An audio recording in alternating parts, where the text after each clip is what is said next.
Good morning, everybody. This is Pradeep Mal from GETI, Lucknow, the Global Education and Training Institute. We are very happy to have this platform given to us by our mentor, Dr. Sunita Gandhi. On this platform of disruptive education, we are able to meet with educators from India and all over the world. We've had more than 700 such interactions so far in a few months' time. And today we have with us Ms. Anju Rathi, principal of the Radiant Stars English School from Aligarh, Uttar Pradesh. She is an astute and confident academician honed into the changing needs of the education system and student psyche. She has 28 years of experience in teaching and managing operations as principal of Radiant Stars English School for the last 13 years as founder principal. She did her schooling and college education from Dehradun. She graduated in English and Hindi and then did her post-graduation in English literature from the Hembati Nandan Bahuguna University, Uttarakhand. She constantly attends educational workshops and conferences to keep abreast of changing scenarios. She recently attended an international conference organized by the IIT Delhi.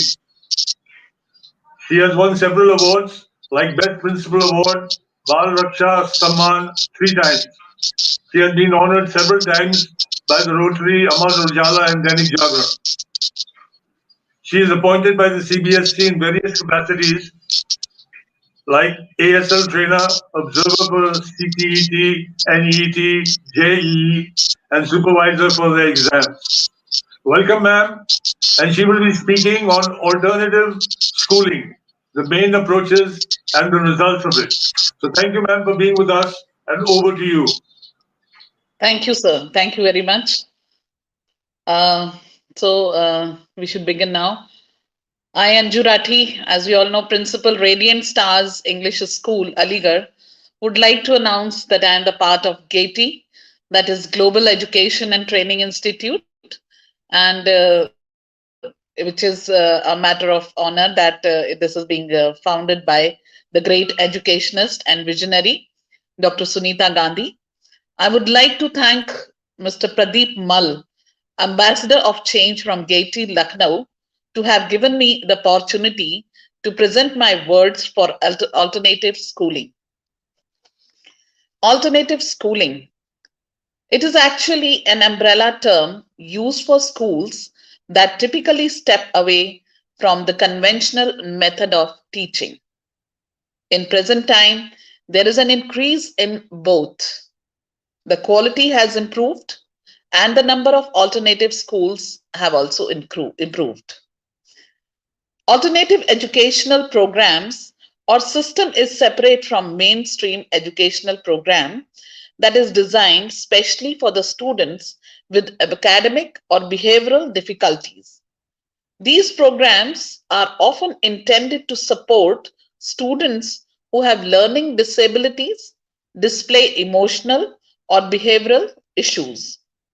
Such schools and learning centers are increasing in India considerably. Earlier, they were not in India, they were just out of India, but now they are getting more and more popularity as we see. Alternative schools are child centric and are based on the concept where each child progresses at his or her pace without any pressure or comparison. Many stakeholders call their project as Child First, Curriculum Next. In fact, the aim is to build an integral society that places the child first in all actions. In these schools, the children are encouraged to learn through natural and practical resources. The common link in these learning centers is that all focus is on the child first. The number of hours spent inside classroom is quite less. Children are encouraged to explore their own interests, The formative year of a child influence their personality. India has a long history of alternative schools, Vedic and Gurukul system of education during 1500 BC to 500 BC emphasized on acquisition of occupational skills, cultural and spiritual enlightenment. In an atmosphere which encouraged rational thinking, reasoning among the students, hence, the aim of education was to develop the pupil in various aspects of life as well as ensure social service. However, with the decline of the local economies and the advent of colonial rulers, this system went into decline. By the end of the 19th century, many social reformers began to explore alternatives to contemporary education system. In the early 20th century, educationists created models of alternative schools as a response to the drawback to the mainstream schools which are still viable. Rabindranath Tagore's Shanti Niketan, Jiddu Krishnamurthy's Rishi Valley School, Shri Aurobindo and Mother Shri Aurobindo International Center for Education popularity known as ashram schools. As of now, COVID-19 has indirectly or directly given way to alternate schooling. Parents have started to think about the same in our country also. There are Waldorf inspired schools in India which conduct weekly guidance and online consultation sessions. The philosophy in these schools encourages children to learn to think logically and independently. Children are in sync with their emotions and can emotionally connect with the work as well as their world. The positive side of this situation is that more parents are now willing to explore methodologies absent in conventional schools. In these programs, music together with online classes are conducted. An early childhood music and movement program for babies, toddlers, and preschoolers. It creates an environment where everybody enjoys singing, dancing, and jamming. The curriculum has been designed after decades of research in both music education and child development. Today we see that education sector has been adversely affected by COVID-19. The school that were being shut down in the month of March 2020 are yet not opened fully. Almost in all parts of India, the education is being suffered like anything. The COVID has affected the lives of people, not only physically, but mentally also, and of course, financially. Many of the people have lost their jobs, business, and even the earning member of the family. In such a scenario, parents have followed the alternate method of schooling, that is, homeschooling, either due to financial crisis or unavailability of the resources. Another strain of virus is also seen affecting many states in India. Parents are still in dilemma whether to send their child to school or not. Even when there were orders from from the government to open the schools, parents are not willing to send their child to school. And of course, health and safety is first. But I can say alternate schooling or blended learning will be a good option in the coming times. We know that we are not yet free from this disastrous coronavirus. And in this case, we will have to change ourselves. The schooling, the education, it needs regular changes now. Now we shall have to adapt new methodologies like blended learning so as to think about, so as to, keep a pace with the education. In the present scenario, when school learning is difficult, alternate schooling is the only solution. Schools have to shift their learning orientation online, and as more and more schools are going online, conventional teaching methods are not applicable anymore due to pandemic. Blended learning is a perfect approach for this. easing the transition for all by making learners slowly comfortable with both offline and online mode. In fact, as per the instructions to the school regarding the safety of students during the COVID times, as of now, the schools are supposed to call only 50% of the class. Suppose a class is of a 40 students, we can call 20 at a time. So that means 20 students will be in the class, they'll be having the classes face to face class in the school, while others will have to be at home. So in this case, blended learning is going to be a boon for them.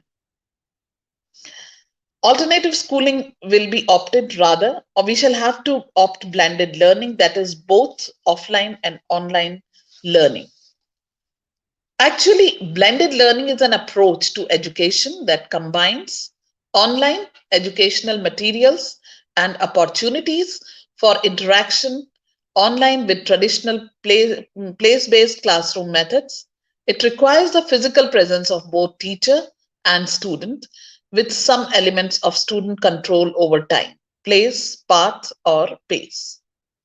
We can also say blended learning is a blend of face to face learning, project based learning, global connections, online learning, etc. Blended learning will prove to be beneficial to some of those students whom we have never thought of, while other students do their best in face to face instructions, that is, class studies.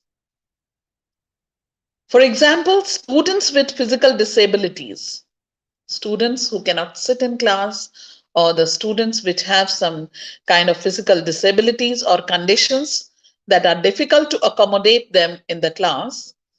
And another, the students with ASD, that is, who are sensitive to noise and distraction. Blended learning is going to prove a boon for them. And for those, the introverts who would rather die than put up their hands in the classroom discussions. Blended learning gives all those students equal opportunities to succeed in an online environment that is generally quite safer and more easily adaptable to individual needs. Not only this, blended learning can bring parents on board. Suppose a child is studying at home, we don't have to ask that are you seeing your child studying, or do you have a look at your child while he's studying, or you keep a watch on him. So the parents, while the child is studying, they can keep a watch on the child whether or not he is studying. Blended learning keeps classroom connections alive. Blended learning does not replace the classroom with technology. Students still have access to the peer relationships, face to face teaching, and sense of community provided by the physical learning environment. Of course, innovation is one of the watchwords of the 21st century, and training is must form of this revolution so far as to bring it into line with the demands of challenging times. In order to meet the challenges of technology, it is an essential ally when promoting a disruptive form of education that puts learning in a new light. The current form of teaching is unable to provide today's pupil with the skills they need to master in order to interact with or within the digital society. Therefore, the need for a disruptive education has risen, customizing education to adapt it to the needs and strength of each pupil is a part of disruptive education. Now, the point is, how can this be achieved? Yes, innovative approaches, innovative methods, and innovative formats, these are all required. Artificial intelligence, gamification, which has been so well received in the classroom as an effective way of getting pupils to study using games designed elements, is non-game context, and all possibilities that the technology offers will be most beneficial in terms of disruptive form of education. CBSC is also working on terms of disruptive education and alternate schooling, and is training principals and teachers on regular basis so as to be prepared for the coming times, to meet all the forthcoming changes. At last, I would say change is the law of nature. We will all have to adopt this change for the growth in education sector, and that will not be difficult for us if we are ready to adopt the change and prepare ourselves, of course, by a lot of reading, by learning and more through training and training our teachers as well. Together we can do. So before I conclude, I would like to read a poem by Sarojini Vittachi. Education is freedom. From the time of my birth, learning new skills, new sounds, new images. Education is freedom. Learning in my family, learning with my friends, learning about birds, trees, and many more interesting things. Education is freedom.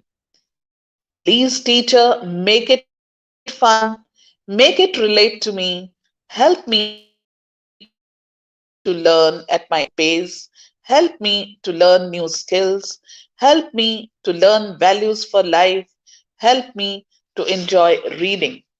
Help me to discover, to get excited about new knowledge, and if it helps me to get a job, that will be good too. But most of all, help me to be free.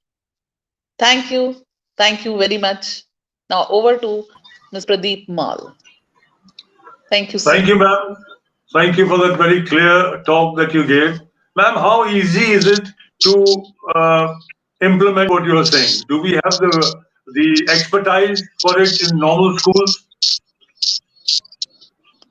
Yes, sir. I would say that these days, you see, there are a lot of training programs by the, by the registered trainers, and CBSE is also making efforts to make learning easy and simple. And as such, if the schools don't open this year, also, I mean, till March or April, the lot of time will be wasted of the students. So you see, the CBSE is making a lot of efforts in this regards, and of course we people, the trainers, like we have so many educationists are there, and of course of great repute, even they have some training portals. So you see, we can just train more and more teachers of ours, and in any case, I think in such a scenario we will have to adapt this kind of training, and it is happening, sir. It is happening in many parts of our country as well. Thank you, ma'am. Thank you for that. So we thank Anju Rathi, ma'am, for this excellent talk where she has illuminated us about alternative schooling, the main approaches and the results of it. And thank you everybody for being there. Good morning and goodbye. See you at 3 o'clock.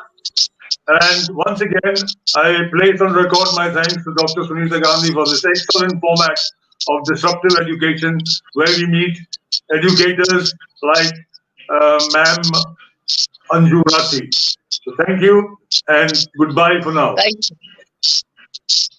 Thank you, sir. Thank you very much.